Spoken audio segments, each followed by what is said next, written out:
नमस्कार, कैसे हैं आप सभी ने कक्षा 12 में अध्याय 13 में भाग 5 तक पढ़ लिया था। भाग 5 में आपने पढ़ा नियंत्रकों के बारे में, अनुरूपक के बारे में और आंशिक नियंत्रक के बारे में यानी पार्शियल रेगुलेटर्स के बारे में जाना। अब आते हैं हम भाग 6 के टॉपिक पर, जो कि है समष्टि यानी पॉपुलेशन क्या होता है, समष्टि घनत्व क्या होता है, समष्टि वृद्धि क्या होती है और उससे संबंधित कुछ पिरामिडों के बारे में बात करेंगे। समष्टि के बारे में आप जानते हैं कि समष्टि क्या होता है, एक जाति के जीवों का समूह समष्टि कहलाता है। जैसे मानव में सिर्फ मानव की आबादी यानी सिर्फ मनुष्य की संख्या अगर देखी जाती तो उसे कहते हैं मानव की आबादी या मानव की समष्टि। गेहूं का खेत है तो उसमें सिर्फ गेहूं के पौधे सिर्फ दिखेंगे, उसे कहा जाएगा गेहूं की समष्टि। तो समष्टि की डिफिनेशन आप जानते ही हैं। यहां पर कहा गया है कुछ बातें जो आपको सिर्फ समझना है, जो याद करने वाली टॉपिक होगी। मैं खुद कहूंगा कि इसको याद करना है, तब याद करिएगा। यहाँ पे सिर्फ समझने के लिए लिखा गया है कि प्रकृति में हमें किसी भी जाति के एकल व्यष्टि के दर्शन नहीं होते। मतलब कोई ऐसा नहीं है कि धरती पर किसी जाति का केवल एक जीव है, नहीं, उस जाति के एक से अधिक जीव पाए जाते हैं। जैसे मनुष्य ही है तो केवल एक मनुष्य नहीं है धरती पर, मनुष्य की बहुत सारी संख्याएं हैं, तो उसे समष्टि कहते हैं। समष्टि के गुण देखिए, पढ़ लीजिएगा, आपके पास बुक है, वो सारी चीजें पढ़ लीजिएगा, कुछ इंपॉर्टेंट नहीं है उसमें, जहां इंपॉर्टेंट होगा मैं बताऊंगा आपको। समष्टि के गुण देखिए, समष्टि के गुण में जन्म दर होता है, मृत्यु दर होता है, आप्रवासन होता है, उत्प्रवासन होता है। समष्टि का ये गुण है जो आपके बोर्ड में खूब पूछे जाते हैं कि समष्टि के गुण बताइए। देखिए व्यष्टि का मतलब क्या होता है, व्यष्टि का मतलब होता है एक जीव, यानी एक जीव है, हम एक जीव हैं। अगर हमारे और दोस्त आ जाए 10-20 तो वो क्या हो जाएंगे, समष्टि कहलाएंगे, मानव की समष्टि। तो कोई एक जीव जन्म लेता है, मर जाता है, वहां पर हम जन्म दर और मृत्यु दर शब्द का प्रयोग नहीं करते हैं। जन्म दर, मृत्यु दर समष्टि का गुण होता है, क्योंकि जन्म दर का मतलब होता है कि हम एक समष्टि में कितने लोगों ने जन्म लिया उसका हम जन्म दर निकालते हैं। समष्टि में ही ये पॉसिबल है। एक व्यष्टि का जन्म दर नहीं होता, एक जीव का मृत्यु दर नहीं होता, समष्टि का ही जन्म दर होता है और समष्टि का ही मृत्यु दर होता है। जैसे एक एग्जांपल ले लें कि 2022 में, वर्ष 2022 में जनवरी का महीना था और हमारे घर के जो आसपास एक तालाब था उसमें मैंने गिना था 20 कमल के पौधे थे, 20 कमल के पौधे थे। मैंने देखा वर्ष 2023 में जनवरी के महीने में ही, यानी हम एक साल बाद देखते हैं, तो उसमें कुल कमल की संख्या 28 थी। तो हमने देखा कि पिछले वर्ष तो 20 था, इस वर्ष 28 हो गया, यानी नए कितने बने हैं, 8 कमल के पौधे नए बने हैं। तो अब हम इसका क्या निकाल सकते हैं, जन्म दर निकाल सकते हैं कि कितने कमल के पौधे जन्म एक के प्रति कितने जन्म लिए। जन्म लिए 8, इसको हम जन्म दर नहीं कहेंगे, जन्म दर निकालना पड़ता है कि आज के समय में प्रेजेंट टाइम में कितने जन्म लिए हैं, कितने जन्म लिए हैं, 8। पिछले साल कुल कितने थे, 20, तो 8/20 कितना आ जाएगा, 10.4 प्रति कमल प्रति वर्ष। ये होता है जन्म दर, ऐसे निकालते हैं जन्म दर। जन्म दर प्रति कमल के हिसाब से निकालते हैं कि जैसे 20 कमल थे, 8 कमल पैदा हुए, तो प्रति कमल के हिसाब से कितने बच्चे पैदा हुए, तो प्रति कमल के हिसाब से 10.4 बच्चे पैदा हुए या 10.4 कमल के पौधे उत्पन्न हुए। प्रति कमल के हिसाब से हम देखते हैं तो उसे जन्म दर कहते हैं। जन्म दर ऐसे निकाला जाता है। देखिए यहां पर उदाहरण दिया गया जन्म दर निकालने का कि पिछले साल कमल के 20 पौधे थे, जनन द्वारा 8 नए और पैदा हुए, वर्तमान में 28 कमल के पौधे हो गए। तो जन्म दर क्या होगा, 8/28 नहीं होगा, यहाँ पर 20 होगा। इसको सही कर लीजिए, बुक में यहाँ गलती हो गई, बुक में सही कर लीजिएगा, 8/20 होगा, क्योंकि 20 थे, 8 अभी पैदा हुए हैं। तो इसका जन्म दर क्या होगा, 10.4 संतति प्रति कमल प्रति वर्ष के हिसाब से निकालेंगे। एक और एग्जाम्पल दिया है यहाँ पर फल मक्खियों का। कह रहे हैं कि 40 फल मक्खियों में से 4 मक्खी मर गई एक सप्ताह के अंदर। पिछले सप्ताह कुल मक्खी कितनी थी, 40 थी। एक सप्ताह के बाद, देखिए समय को भी ध्यान में रखेंगे, क्या बोल रहे हैं, एक सप्ताह के बाद, वर्ष नहीं बोल रहे हैं, क्या बोल रहे हैं, सप्ताह के बाद, वीक के बाद। एक सप्ताह के बाद 4 मर गए तो बचा कितना, 36। तो इसका मृत्यु दर कैसे निकालेंगे, तो मृत्यु दर बराबर होगा, 4 मरे हैं ना, 4 बटा कुल कितने थे, 40, कितना आएगा, 0.1 प्रति फल मक्खी।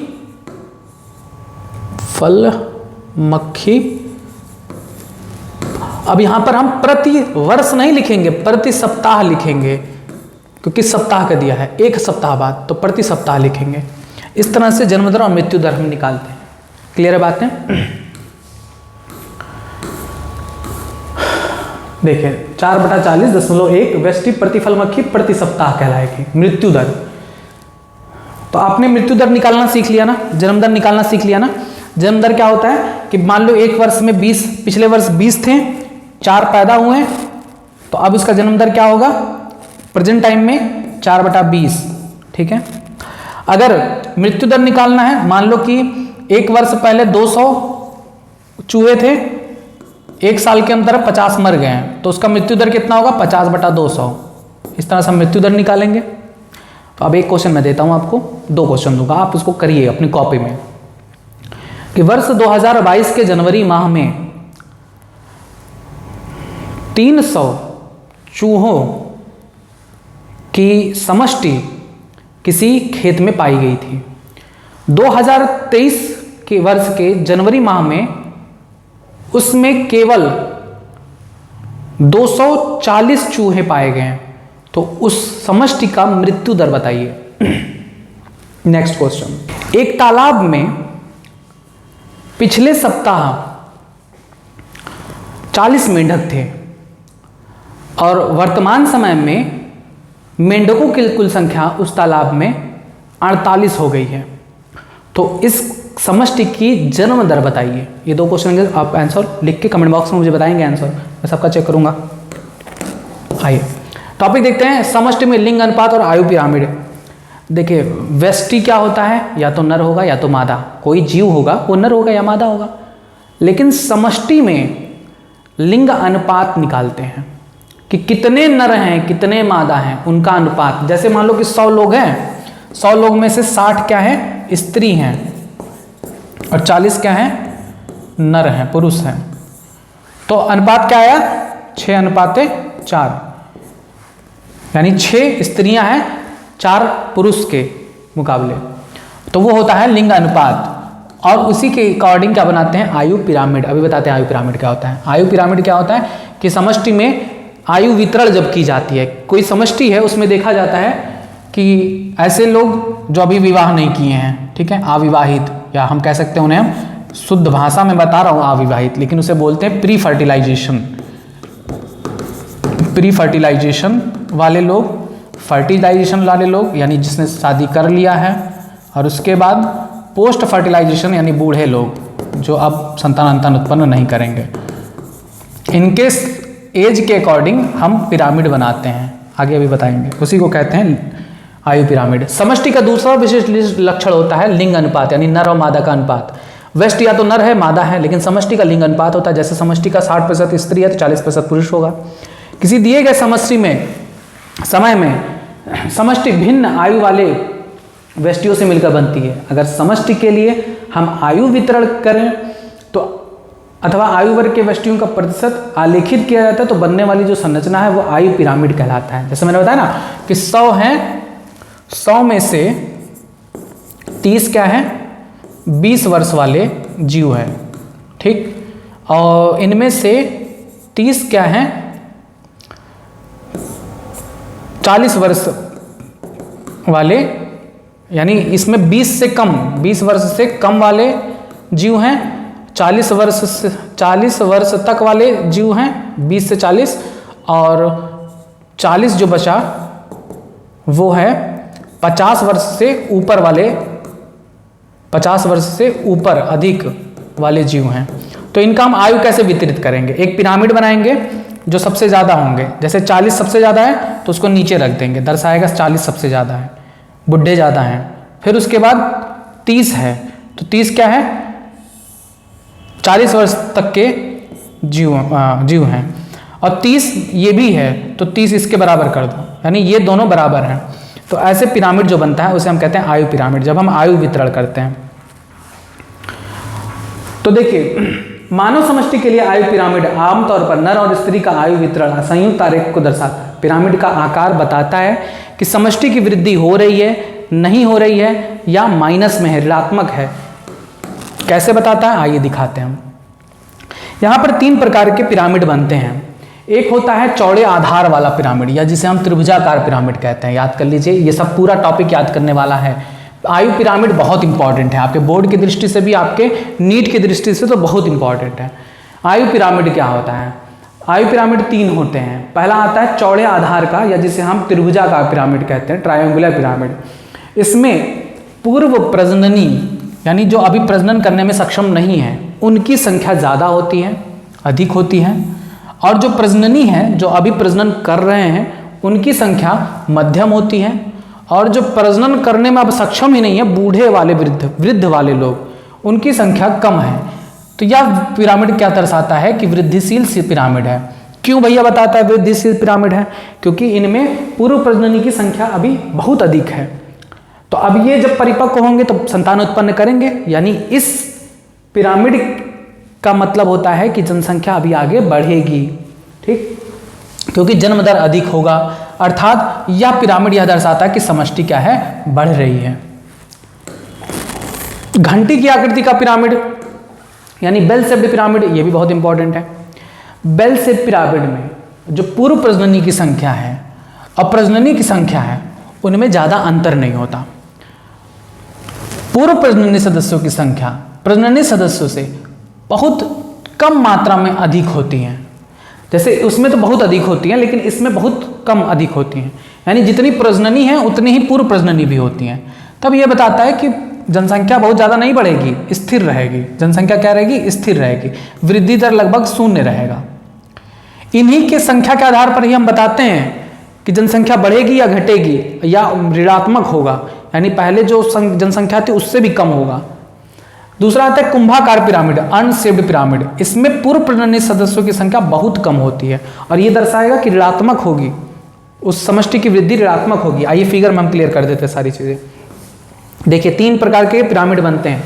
एक है एक्सपेंडिंग पिरामिड, जिसे हम त्रिभुजाकार पिरामिड कहते हैं, त्रिभुजाकार पिरामिड।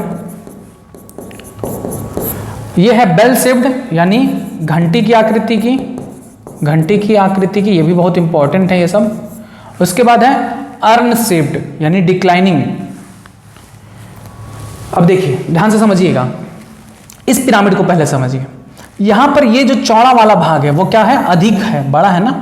तो ये दर्शाता है कि इसमें प्री रिप्रोडक्टिव वाले ऑर्गेनिज्म ज़्यादा है, यानी किसकी संख्या ज़्यादा है? पूर्व प्रजननी की संख्या ज़्यादा है, यानी अभी इनमें बच्चे हैं, ज़्यादा बच्चे हैं। तो ज़्यादा बच्चे हैं तो जनसंख्या आगे बढ़ाएंगे, नहीं बढ़ाएंगे? जब ये परिपक्व होंगे तो संख्या और बढ़ाएंगे। और रिप्रोडक्टिव की संख्या ठीक ठाक है, इनसे थोड़ी कम है, यानी प्रजननी जो अभी प्रजनन करके संख्या उत्पन्न कर रहे हैं संतानों की, उनकी संख्या भी इनसे थोड़ी कम है, लेकिन है अच्छी खासी। अब बुढ़े बहुत हैं, बहुत कम है, बुढ़े बहुत कम हैं, तो बुढ़े सबसे कम हैं, बुढ़े को कोई ज़रूरत भी नहीं है। अब देखिए, ये जो पिरामिड है इसमें पूर्व प्रजननी यानी छोटे बच्चों की संख्या ज़्यादा है और प्रजननी की संख्या भी ज़्यादा है, यानी ये तो संतान पैदा कर ही रहे हैं, ये संतान तो पैदा कर ही रहे हैं, ये भी आगे चल के संतान उत्पन्न करेंगे। यानी ये क्या दर्शाता है? ये पिरामिड दर्शाता है कि समष्टि क्या है? बढ़ रही है, पॉपुलेशन बढ़ रहा है। इस पिरामिड पे आइए, इस पिरामिड में क्या दर्शाता है कि पूर्व प्रजननी की संख्या इनसे बहुत ज़्यादा नहीं है, प्रजननी की संख्या से ज़्यादा नहीं है, तो जो संख्या है वही संख्या रहेगी, यानी ये जितना संतान उत्पन्न कर रहे हैं वही संतान रहेंगे, आगे भी कोई वृद्धि नहीं होगी। यानी बेल शेप्ड जो है घंटी की आकृति का पिरामिड यह दर्शाता है कि जनसंख्या स्थिर है, ना तो घट रही है ना तो बढ़ रही है। लेकिन इसको देखिए, ये पिरामिड दर्शाता है कि पूर्व प्रजननी की संख्या बहुत कम है और प्रजननी की संख्या ठीक ठाक है, और बुढ़े तो हैं ही कम। तो प्रजननी की संख्या है तो ये अभी तो समष्टि को स्थिर की हुई है, लेकिन पूर्व प्रजननी की संख्या बहुत कम है, आगे चल के इनसे ज़्यादा संतान नहीं उत्पन्न होंगे। तो ये क्या दर्शाता है? ये दर्शाता है कि समष्टि क्या होगी? घटेगी। जो पहले समष्टि थी वो आगे चल के घटेगी, माइनस में जाएगा। ये क्या दर्शाता है? डिक्लाइनिंग, घटना दर्शाता है। ये स्टेबल, स्थिर दर्शाता है। ये एक्सपेंडिंग, ग्रोथ को दर्शाता है। याद कर लीजिए, बहुत इंपॉर्टेंट है, बार बार पूछे जाते हैं। आयु पिरामिड, एज पिरामिड के बारे में 3 होते हैं।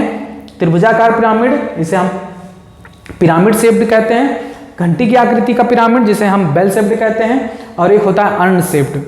तीनों को याद करिए। ये क्या करता है? ये बताता है कि समष्टि बढ़ रही है, ये बताता है कि समष्टि स्थिर है, और वो बताता है कि समष्टि घट रही है। समष्टि आकार या घनत्व,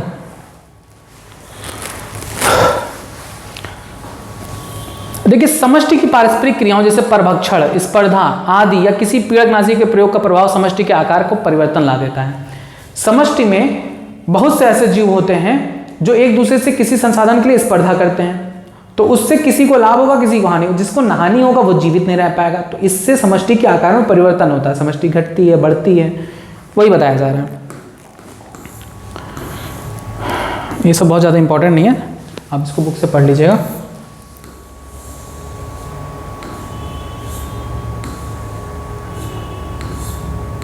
हाँ, अपेक्षित घनत्व भी पढ़ लीजिएगा, बहुत ज़्यादा इंपॉर्टेंट नहीं है, मन करे तो छोड़ भी सकते हैं, ये सब पूछे नहीं जाते हैं।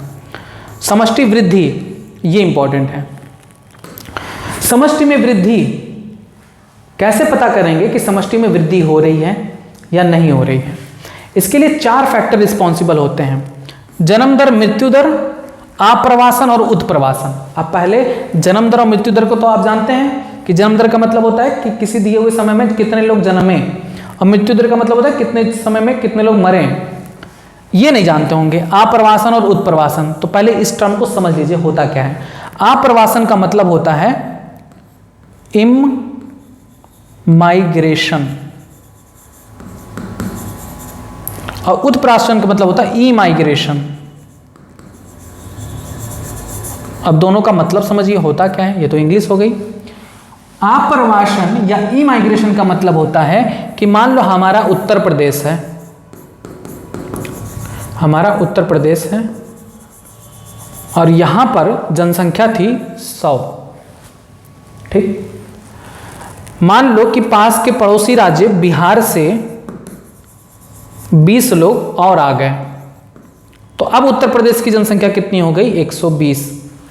तो ये जो 20 लोग बाहर से किसी स्थान पर आते हैं, इसी प्रक्रिया को कहते हैं आप्रवासन, इमाइग्रेशन।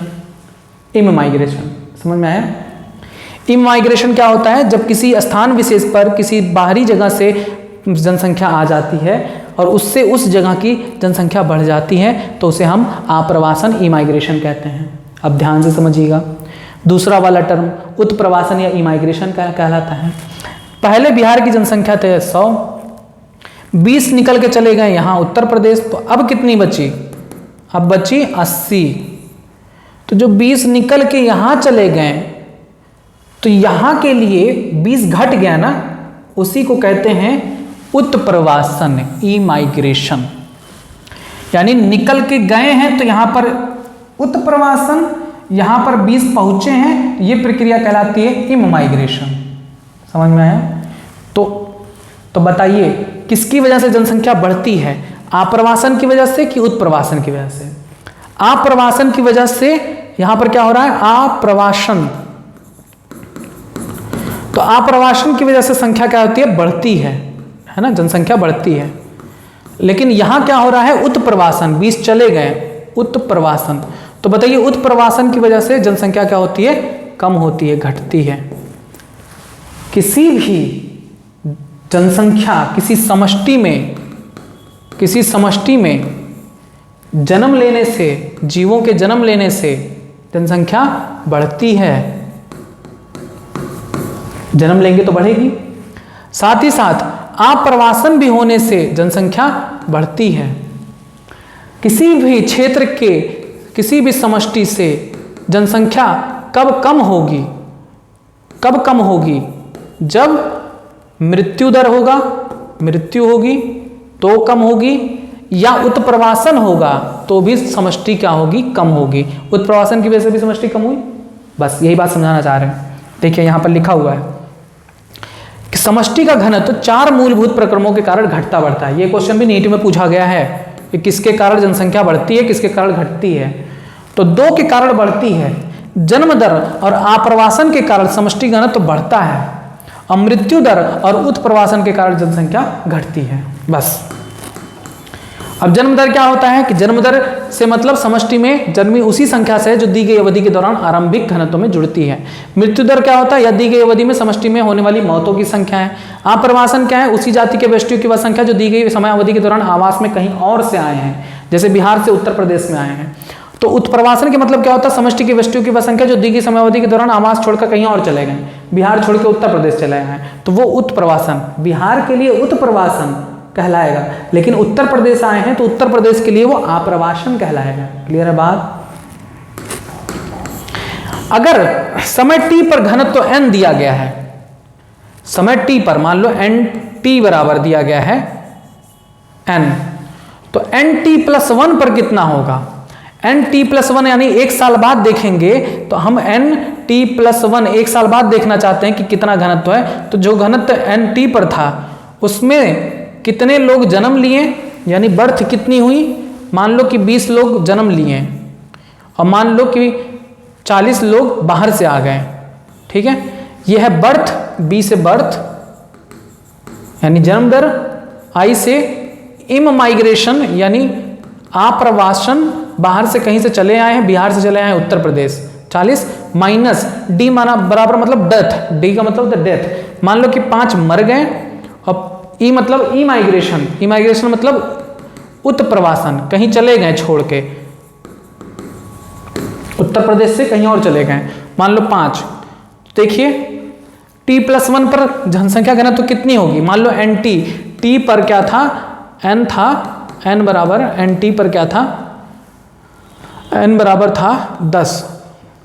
ठीक, मान लो 2000 2000 में जनसंख्या 10 थी, तो 2001 में कितना होगा, nt+1 2001 में कितना होगा, 2001 में कितना होगा, 2000 में कितने थे 10, कितने लोग जुड़े हैं 20 और 40, 20 जन्म लिए 40 बाहर से आ गए 60, माइनस 5 मर गए 5 बाहर चले गए माइनस 10। देखिए कितना आया, 10 पहले थे, 60 नए आए हैं, 10 बाहर चले गए या मर गए, तो कितना आया 50। तो अब 2001 में जनसंख्या कितनी हो गई 60। क्लियर है बात। तो बर्थ और इमाइग्रेशन जनसंख्या को बढ़ाते हैं, ये जनसंख्या को घटाते हैं, इसीलिए माइनस रखा गया है। क्लियर बात। अब एक क्वेश्चन मैं आपको देता हूं कि वर्ष 2011 में कमल किसी तालाब में कमल की जनसंख्या 400 थी। उस तालाब में 1 साल बाद 20 नए कमल बने और कोई भी कमल बाहर से उस तालाब में नहीं आया, यानी इमाइग्रेशन 0 है। और 1 साल में ही उस तालाब से 10 कमल के पौधे नष्ट हो गए और कोई भी कमल बाहर नहीं गया। तो बताइए 1 साल बाद उस तालाब में उसका जनसंख्या कितना होगा कमल का। बहुत ईजी है, कुछ नहीं है, करके दिखाइएगा। नहीं हो पाएगा तो बताइएगा कमेंट बॉक्स में। तो ये तो समझ में आ गया कि आप्रवासियों और उत्प्रवासियों की संख्या से जनसंख्या समष्टि प्रभावित होती है। अब क्या होता है, जैव सूचकांक क्या होते हैं, वाइटल इंडेक्स क्या होता है। तो जन्म दर और मृत्यु दर का प्रतिशत अनुपात ही वाइटल इंडेक्स कहलाता है। हमेशा याद रखो V बराबर B/D × 100, बस यही है इसका फॉर्मूला। वाइटल इंडेक्स बराबर बर्थ बाई डेथ × 100। अब अगर इसमें देख लो, अगर इसका मान 100 आया तब तो बताएगा कि जनसंख्या स्थिर है। सॉरी 100 नहीं, 1 आया, नहीं सही है, 100 आया तो जनसंख्या स्थिर। क्योंकि 1 होगा ना। 100 आया तो जनसंख्या स्थिर है, और अगर 100 से अधिक है तब बताएगा कि जनसंख्या बढ़ रही है, जनसंख्या बढ़ रही है। और 100 से कम है तो क्या बताएगा कि जनसंख्या घट रही है। जैसे देखिए किसी स्थान पर बर्थ हुआ, मान लो 1 जन्म लिया 1 मर गया, तो 1/1 बराबर 1 ही आएगा, गुणे 100 संख्या क्या आएगा वैल्यू 100, यानी जनसंख्या स्थिर है। भाई 1 जन्म लिया था 1 मर गया, तो ना बढ़ा ना घटा, जनसंख्या स्थिर है। देख लो, मान लो 5 जन्म लिए और 2 मर गए, 2 नहीं कहेंगे तो गड़बड़ हो जाएगा, वैल्यू झंझट हो जाएगा। मान लो 4 जन्म लिए और 2 मर गए, तब देखो 2 दूना 4, 100 से ऊपर आ गया ना, 200 आ गया, 2 यहाँ पर 100 यहाँ पर, 2 का गुणा 100 से 200। अब 100 से अधिक है, 100 से अधिक है, यह क्या बताएगा जनसंख्या क्या होगी, बढ़ रही है, अब बढ़ रहा है। ठीक, 2 ठू बढ़ा है ना। अब देखिए मान लो कि 2 जन्म लिए और 4 मर गए, गुणे 100, 2 दूना 4 और 2 से 1 8 2 50, यानी 100 से कम आया, 50 आया। 100 से कम आने पर क्या दर्शाता है कि जनसंख्या क्या रही है, घट रही है, जनसंख्या घट रही है। ये वैल्यू भी आपको याद होनी चाहिए, क्योंकि यहां से भी क्वेश्चन डायरेक्ट ऐसे पूछता है कि अगर जैव सूचकांक में मान ऋणात्मक आता है, ऋणात्मक नहीं कहेंगे, जैव सूचकांक का मान 100 से कम आता है तो क्या दर्शाता है, तो क्या दर्शाता है, ऋणात्मक वृद्धि, समष्टि की ऋणात्मक वृद्धि, यानी समष्टि की वृद्धि नहीं हो रही है, घट रही है वृद्धि। 100 से अधिक आता है तो वो क्या दर्शाता है कि समष्टि में वृद्धि हो रही है। ठीक है, और अगर 100 ही आता है केवल तो बताता है कि ना घट रही है ना बढ़ रही है, स्थिर है। अब यहां पर देखिए बताया गया कि पॉपुलेशन की डेंसिटी 2 चीजों से बढ़ती है, अभी बताए थे, जन्म दर से बढ़ती है, नेटिलिटी से, और देखिए जन्म दर को हिंदी इंग्लिश में नेटिलिटी कहते हैं, और इममाइग्रेशन यानी आप्रवासन से भी बढ़ती है। बाहर से कोई आ गया, प्लस का सिंबल दिया गया, प्लस का सिंबल का मतलब बढ़ती है, और माइनस का सिंबल का मतलब घटती है। तो घटती किसकी वजह से, मृत्यु दर की वजह से, मरने की वजह से, बाहर चले जाने की वजह से, यानी उत्प्रवासन की वजह से घटती है। क्लियर बात। आइए देखिए ग्रोथ मॉडल क्या होता है, वृद्धि मॉडल, ये भी बहुत इंपॉर्टेंट है आपके नीट के लिए, तो बहुत ही सर्वोत्तम इंपॉर्टेंट है, और आपके बोर्ड के लिए भी थोड़ा बहुत इंपॉर्टेंट हो जाता है। वृद्धि मॉडल क्या होता है, वृद्धि मॉडल ये दर्शाता है कि किसी समष्टि में क्या वृद्धि हो रही है या नहीं हो रही है। इसके लिए 2 वृद्धि मॉडल दिए गए, एक है चरघातांकी यानी एक्सपोनेंशियल ग्रोथ, जो एग्जिस्ट नहीं करता पृथ्वी पर, क्योंकि ये कहते हैं चरघातांकी वृद्धि क्या कहते हैं कि यदि संसाधन में क्या आएगा, संसाधन में आएगा भोजन यानी खाना पीना, रहने के लिए आवास, और मादा नर। अगर किसी भी जीव के पास किसी समष्टि में खाने पीने की जो संसाधन है अगर वो असीमित है, असीमित का मतलब इतना है कि कभी खत्म नहीं होगा, अगर आवास इतना है कि चाहे कितनी भी जनसंख्या हो जाए आवास घटेगा नहीं, कम नहीं पड़ेगा, और नर और मादा की संख्या ठीक ठाक है, तो ये दोनों मिलकर इतने संतान पैदा कर देंगे कि पूछो ही ना। यानी ग्रोथ कैसा होगा, ग्रोथ होगा बहुत भयंकर तरीके से, ऐसे बढ़ेगा, खूब तेजी से बढ़ेगा, क्योंकि भाई संसाधन असीमित हैं, संसाधन असीमित है, खाना पीना रहना सब बहुत है, बहुत अधिक है, कभी खत्म नहीं होगा, तो जनसंख्या ऐसे बढ़ेगी, तब वक्र बनेगा जे शेप वक्र बनता है, ये एक्सपोनेंशियल ग्रोथ मॉडल कहलाता है। लेकिन ऐसा होता तो है नहीं, पृथ्वी पर भोजन आवास ये सब सीमित हैं, कभी ना कभी तो खत्म होंगे, तो इस वजह से किसी भी जीव की जाति ऐसा ग्रोथ प्रदर्शित नहीं कर पाता। यदि संसाधन असीमित होता तो आज के समय में भी हाथियों की संख्या जो बहुत धीमी गति से प्रजनन करती हैं, संख्या उत्पन्न करती हैं, वे भी अपनी संख्या में बहुत भरमार कर लेती। लेकिन हमारे प्रकृति में संतुलन के लिए कुछ कारक होते हैं जो इन जीवों की असीमित वृद्धि को रोकते हैं। संसाधन असीमित नहीं होता, सीमित होता है। भोजन सीमित है, आवास सीमित है, तो ये सब क्या है, एक बैरियर्स हैं कि किसी भी जीव की जनसंख्या पर नियंत्रण रखने के लिए। ठीक, अब उन हम कारकों का अभी हम आगे पढ़ेंगे कि कौन कौन से कारक हैं जो जीवों के वृद्धि पर प्रभाव डालते हैं। यदि संसाधन असीमित हो, ठीक है, संसाधन असीमित हो, तब वृद्धि का वक्र कैसा होगा, जे आकार का होगा, बहुत तेजी से बढ़ेगा। ठीक, इसे हम चरघातांकी या ज्यामितीय वृद्धि कहते हैं। अगर n साइज की समष्टि में जन्म दर b मृत्यु दर d के रूप में निरूपित किया जाए, तब इकाई समय में अवधि t में समष्टि की वृद्धि या कमी कितनी होगा, dn/dt is equal to b minus D by D into R. b minus D को हम r अगर बना देते हैं तो इसे कहते हैं dn/dt is equal to rn। याद कर लीजिए, ये किसका है, चरघातांकी वृद्धि का ये समीकरण है। पूछा जाता है समीकरण बताइए, चरघातांकी वृद्धि का समीकरण बताइए, तो क्या बताएंगे, dn/dt is equal to rn। Clear है।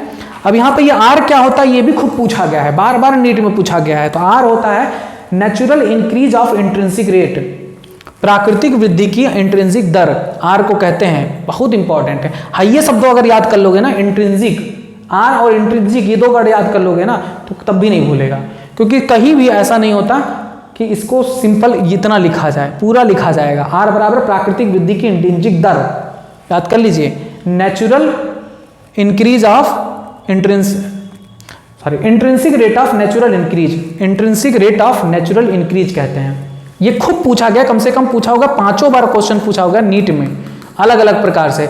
वो चाहे आपका कई सारे विकल्प को सही सेलेक्ट करने वाले में पूछा गया है या सिंगल लाइन में पूछा गया है, तो खूब पूछा गया है नीट में, याद कर लीजिए। यह समष्टि वृद्धि पर जैविक या अजैविक कारकों के प्रभाव को निर्धारित करने के लिए महत्वपूर्ण प्राचल है, पैरामीटर है। यदि समष्टि 3 वर्ष में दुगने साइज की हो जाती है तो समष्टि की वृद्धि की इंटेंसिटी दर 3r लिखते हैं। नार्वे के चूहे के लिए r का मान, ये भी कभी कभी पूछ लिया जाता है नीट में खासकर, कि r का मान किसके लिए कितना है। नार्वे के लिए, नार्वे के चूहे के लिए है 10.015, गोबर में पाए जाने वाले गुबरैले के लिए है 0.12। ठीक, मनुष्य के लिए दिया गया है, नहीं, हाँ, मानव के लिए, मानव के लिए भी दिया गया। 1981 में आंका गया था 0.205, और आर के मान की गणना जन्म दर और मृत्यु दर के आंकड़ों से की जाती है। चरघातांकी वृद्धि में जे आकार का वक्र बनता है। ये भी पूछा गया है कि किस प्रकार के वृद्धि में जे आकार का वक्र बनता है, तो चरघातांकी वृद्धि में जे आकार का वक्र बनता है। अब आता है चरघातांकीय लघुगणकीय लॉग अवस्था, ये भी इंपॉर्टेंट है। लॉग फेज क्या होता है, LOG, लॉग फेज। वृद्धि असीमित कब होगी, जब संसाधन असीमित होंगे। तो लॉग फेज ये दर्शाता है कि संसाधन बहुत है, संख्या खूब उत्पन्न होगी। तो लॉग अवस्था बताती है कि जब संसाधन की पर्याप्त आपूर्ति के समय निर्बाध रूप में जारी रहता है तीव्र वृद्धि जीवों की, जैसे बरसात के दिनों में कीटों की समष्टि में हुई वृद्धि। कैलकुलस के कुछ मौलिक सिद्धांत लगाने पर चरघातांकी वृद्धि का जो समीकरण प्राप्त होता है वो होता है वही NT is equal to N0e⁻RT। ये इसका समीकरण है, चरघातांकी वृद्धि का समीकरण है। NT बराबर समय t के बाद समष्टि घनत्व, 0 पर 0 समय पर समष्टि घनत्व, R प्राकृतिक वृद्धि की दर यानी intrinsic rate of natural increase. और E को भी कहते हैं, ये भी बहुत इंपॉर्टेंट है, E को कहते हैं प्राकृतिक लघुकणकों का आधार। इसकी भी वैल्यू होती है, ये भी नीट में पूछा गया है क्वेश्चन। इसकी वैल्यू होती है 2.71825। चरघातांकी वृद्धि किसी भी समष्टि में अल्प समय में समष्टि घनत्व को अत्यधिक बढ़ा देती है। डार्विन ने स्पष्ट किया था कि किसी प्रतिरोध के ना होने पर धीमी वृद्धि दर प्रदर्शित करने वाला हाथी भी समष्टि में बहुत तेज वृद्धि कर सकता है। यहाँ पर संसाधन असीमित होता है तो बहुत तेजी से वृद्धि होती है, एक्सपोनेंशियल ग्रोथ, जो कि पॉसिबल नहीं है, क्योंकि हमारे देश में क्या, हमारी पृथ्वी पर ही कोई भी चीज़ असीमित नहीं है, सब सीमित ही हैं। खाना, पानी, आवास सब सीमित है। पर्यावरण प्रतिरोध क्या होता है? पर्यावरण प्रतिरोध उसी को कहते हैं, वो कारक जो किसी जीव की जनसंख्या पर रोक लगा देता है, उसे हम पर्यावरणीय प्रतिरोध कहते हैं। जैसे मान लो कि 1 किलो अनाज था और 100 लोग थे, 100 लोग तो नहीं खा पाएंगे, 10 लोग थे, 10 लोग थे 1 किलो अनाज था, सोचे कि 2 ठो और पैदा कर लो, वो भी बेचारा खा लेगा, 12 हो गए, तो 12 तक में वो 1 किलो अनाज खत्म हो गया। तब इसके बाद वो वृद्धि नहीं कर पाएंगे ना, क्योंकि अनाज ही नहीं है। तो अनाज क्या है? एक पर्यावरणीय प्रतिरोध है, यानी संसाधन एक पर्यावरणीय जनसंख्या प्रतिरोध होता है, जो संख्या पर अंकुश लगाता है। समष्टि में पर्यावरणीय कारण समष्टि के चरघातों की वृद्धि का विरोध करते हैं। इस कारण जीव अपनी जीवीय क्षमता प्राप्त नहीं कर पाता। जीवीय क्षमता प्राप्त नहीं कर पाता मतलब अपनी जनसंख्या पूरी बहुत ज़्यादा नहीं बढ़ा पाता। संसाधनों की सीमितता व इस प्रकार के पर्यावरणीय कारकों का योग जो किसी विशिष्ट समष्टि को उसकी उच्चतम वृद्धि से रोकता है, उसकी उच्चतम वृद्धि को रोकता है, वो क्या कहलाती है? पर्यावरणीय प्रतिरोध कहलाता है। पर्यावरणीय प्रतिरोध को किसी समष्टि की आदर्श परिस्थिति में सैद्धांतिक वृद्धि पर तथा प्रकृति में वास्तविक परिचित वृद्धि दर के अंतर द्वारा जाना जा सकता है। जैविक क्षमता क्या होती है? जैविक क्षमता या बायोटिक पोटेंशियल, ये भी बहुत इंपॉर्टेंट है, जिसे हम के से शायद प्रदर्शित करते हैं, नहीं के से नहीं, उसे कैरिंग कैपेसिटी कहते हैं। ये बायोटिक पोटेंशियल है, जैविक क्षमता। जैविक क्षमता को प्रजनन क्षमता या प्राकृतिक वृद्धि की अंतर्निहित दर के रूप में भी जाना जाता है। बायोटिक पोटेंशियल यानी जैविक क्षमता क्या कहलाती है? उसकी जनन क्षमता कहलाती है कि कितनी तेजी से वे वृद्धि कर सकते हैं। असीमित संसाधन की उपस्थिति में किसी भी प्रतिकूल या सीमाकारी प्रभाव की अनुपस्थिति में जीव की वृद्धि उस पर्यावास की उच्चतम व अस्थिर होती है। इसे आर द्वारा प्रदर्शित किया था। आर को समष्टि वृद्धि के गुणांक कोएफिशिएंट के रूप में भी देखा जाता है। अगर कोई अंकुश ना लगे तो हर जीव अपनी संख्या बहुत बढ़ा लेगी। जैसे पैरामीशियम है, 64 दिन में पैरामीशियम की संख्या क्या होगी जब एक ही दिन में 2 बनाता है? सोच लो, आधे घंटे में जीवाणु विभाजित होता है, तो सोचो एक दिन में कितना बन जाएगा। आता है संभार वृद्धि तंत्र यानी लॉजिस्टिक ग्रोथ मॉडल। वो था एक्सपोनेंशियल, यह है लॉजिस्टिक। लॉजिस्टिक जो होता है ये पॉसिबल है क्योंकि बताता है कि संसाधन सीमित हैं। सीमित संसाधन में जीव तब तक वृद्धि करते रहते हैं जब तक कि उनके लिए आवास, भोजन, ये सब चीज़ें अनुकूलतम पाई जाती हैं। जब वो एक सीमित से क्रॉस होने लगती है तब उनकी जनसंख्या रुक जाती है। और इसमें एस प्रकार का यानी सिग्मॉइड कर्व प्राप्त होता है। एक्सपोनेंशियल में जे वक्र प्राप्त होता था। प्रकृति में किसी भी समष्टि के लिए संसाधन सीमित ही होती है, अतः समष्टि में चरघाता की वृद्धि एग्जिस्ट नहीं करता। ठीक, प्रतिस्पर्धा के कारण योग्यतम व्यष्टि जीवित रहते हैं और जनन करते हैं, अपनी अयोग्य नष्ट हो जाते हैं। यानी जो समष्टि में जो योग्य जीवित जीव हैं वे ही केवल जीवित रह पाएंगे। जो अयोग्य हैं, जो भोजन प्राप्त करने में सक्षम नहीं है, लड़ नहीं पा रहे हैं, जीवित नहीं हो पा रहे, तो वो नहीं सर्वाइव कर पाएंगे, मर जाते हैं। किसी भी प्राकृतिक आवास में अधिकतम संभव संख्या के पालन पोषण के लिए पर्याप्त संसाधन होते हैं और इससे आगे वृद्धि संभव नहीं होती। इस आवास में जाति के लिए सीमा को पोषण क्षमता या कैरिंग कैपेसिटी कहते हैं। ये बहुत इंपॉर्टेंट है। मैंने बताया ना कि 100 किलो अनाज है तो 100 किलो अनाज जितना समष्टि खाएगी उतने तक खत्म हो जाएगा। और उसके जब तक 100 किलो अनाज है तब तक मान लो 10 जीव थे, ये भी नहीं खा रहे हैं, अपनी संख्या बढ़ा रहे हैं, 20 हो गए, 20 और खा रहे हैं, तो कितना खाएंगे? 30 ज़्यादा से ज़्यादा 100 किलो खाएंगे। 100 किलो खत्म तो हो जाएगा, तो खत्म होने के बाद संख्या बढ़ पाएगी? नहीं बढ़ पाएगी। तो इसी को कहते हैं कैरिंग कैपेसिटी, कि हर जगह पर एक लेवल है, एक सीमा है किसी भी संसाधन की, और उस सीमा के बाद वो संसाधन खत्म हो जाता है जिससे वृद्धि रुक जाती है। तो जब तक कैरिंग कैपेसिटी है तब तक तो वृद्धि होती है, लेकिन कैरिंग कैपेसिटी तक जैसे पहुंचते हैं वृद्धि रुक जाती है। इससे सिग्मॉइड कर्व प्राप्त होता है। यानी किसी आवास में सीमित संसाधनों के साथ वृद्धि कर रही समष्टि आरंभ में पश्चता दर्शाती है, यानी शुरू में थोड़ी वृद्धि दर्शाती है, फिर तेजी से वृद्धि होती है और फिर धीमी हो जाती है। जब समष्टि घनत्व तो पोषण क्षमता तक पहुंच जाता है, समय t के संदर्भ में n का आरेख सिग्मॉइड वक्र बनाता है। यानी याद रखिएगा, आपने चरघातांकी पढ़ा है एक्सपोनेंशियल, उसमें j से बनता है, लेकिन ये है आपका क्या बोलते हैं यार, लॉजिस्टिक। लॉजिस्टिक में आपका सिग्मॉइड कर्व बनता है। देखिए इसका समीकरण होता है dn/dt = Rn k - n/n। k यहाँ पर क्या है? कैरिंग कैपेसिटी, कि कितना तक ये भरण पोषण कर सकता है। ये है कैरिंग कैपेसिटी। कह रहे हैं कि 100 किलो अनाज है तो तब जब तक अनाज है तब तक तो बेटा तब तक तो खूब वृद्धि करेंगे, और जब अनाज खत्म होने का होगा तो उनकी वृद्धि रुक जाती है। तो ये जो कर्व प्राप्त होता है वो सिग्मॉइड कर्व होता है, लॉजिस्टिक ग्रोथ मॉडल का। लॉजिस्टिक ग्रोथ मॉडल को दिया था विलहर्स्ट ने, और इसी वजह से इसे हम विलहर्स्ट लॉजिस्टिक पर्ल ग्रोथ कहते हैं, विलहर्स्ट लॉजिस्टिक ग्रोथ मॉडल कहते हैं। अब क्वेश्चन कैसे पूछे जाते हैं, आपके नीट में ज़्यादातर यही दिया जाता है, आपके नीट में ये दे दिया जाता है फिगर, कहते हैं यहाँ पर क्वेश्चन मार्क, बोलते हैं ये ए है ये बी है, बताइए यहाँ क्या होगा यहाँ क्या होगा। तो ए है, इसका क्या है, ये क्या दर्शाता है, चरघातांकी वृद्धि, exponential growth, dn by dt is equal to RN, यानी जब संसाधन असीमित हो।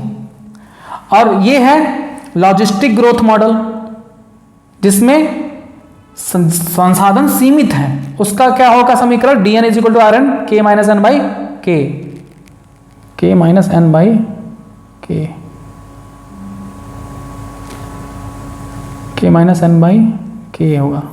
तो वहाँ पर भी गलत हो गया है, वहाँ पर सही कर लीजिएगा, ऊपर यहाँ पर भी k होगा, ठीक है, यहाँ पर n नहीं होगा k होगा, देख लीजिएगा एनसीईआरटी में, मैं थोड़ा श्योर नहीं हूँ। तो जब अब यहाँ पर दूसरी तरीके से क्वेश्चन ऐसे पूछा जाता है कि a क्या है b क्या है, तो a है चरघातांकी वृद्धि, b क्या है लॉजिस्टिक वृद्धि।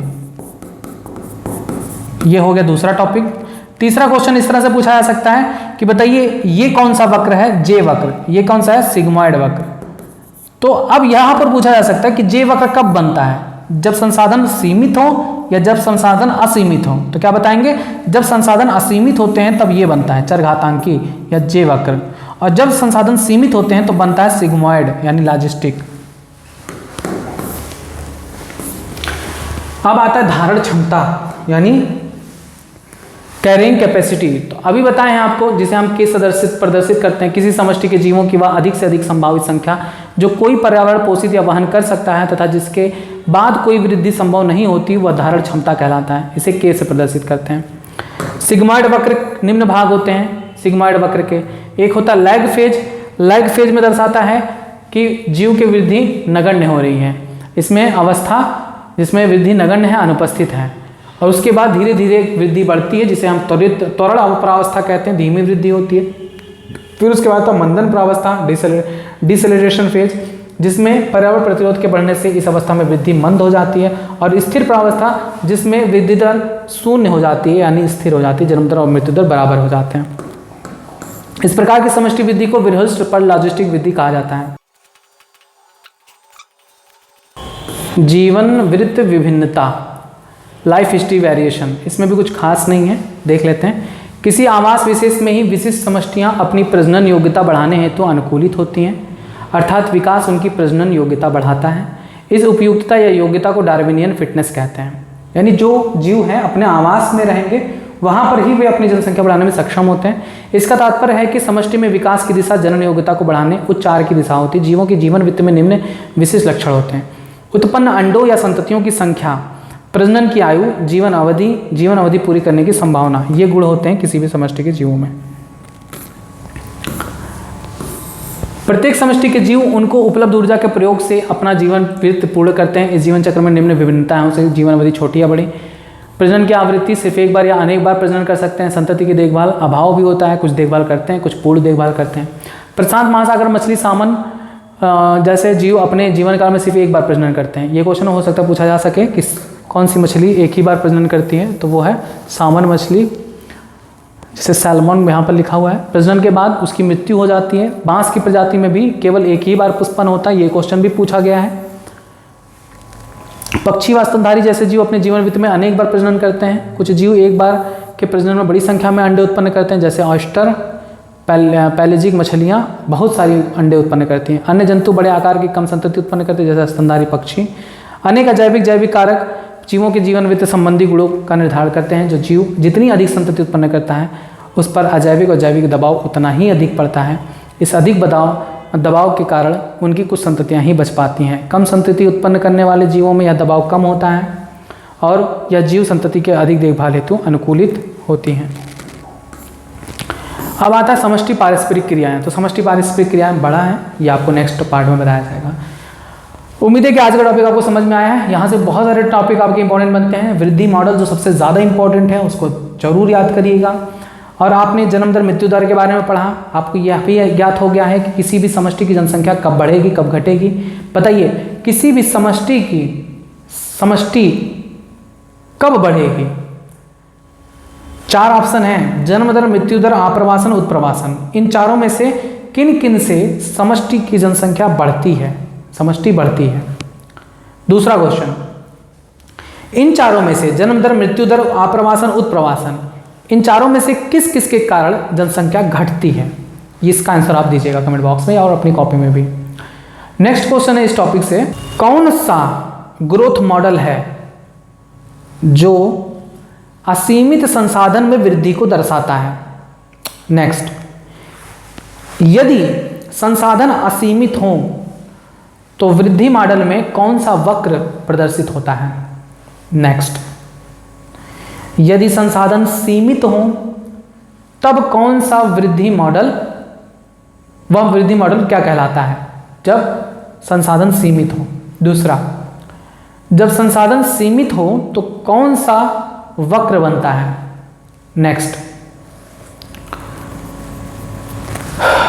लॉजिस्टिक ग्रोथ मॉडल का समीकरण बताइए।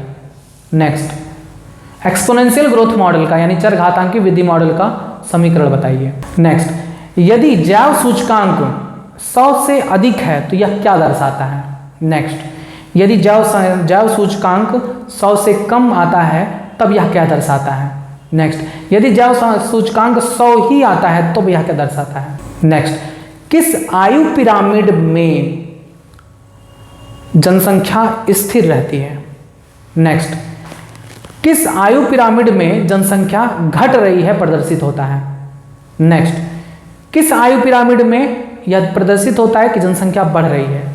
बस इतने क्वेश्चन हैं। यकीन मानिए अगर इन क्वेश्चन का आंसर आपने दे दिया है तो आप ये टॉपिक पढ़ चुके हैं, और नहीं दे पा रहे तो फिर से पढ़िए क्योंकि बहुत इंपॉर्टेंट है, हर बार पूछा जाता है, याद करिए। और आगे जो भी टॉपिक होगा यानी समष्टि पारस्परिक क्रियाएं, सहोपकारिता और सजीविता, परभक्षण, ये सारी चीज़ें आपको नेक्स्ट पार्ट में बताया जाएगा। तब तक आप जुड़े रहे यूट्यूब चैनल बायोलॉजी के साथ। धन्यवाद।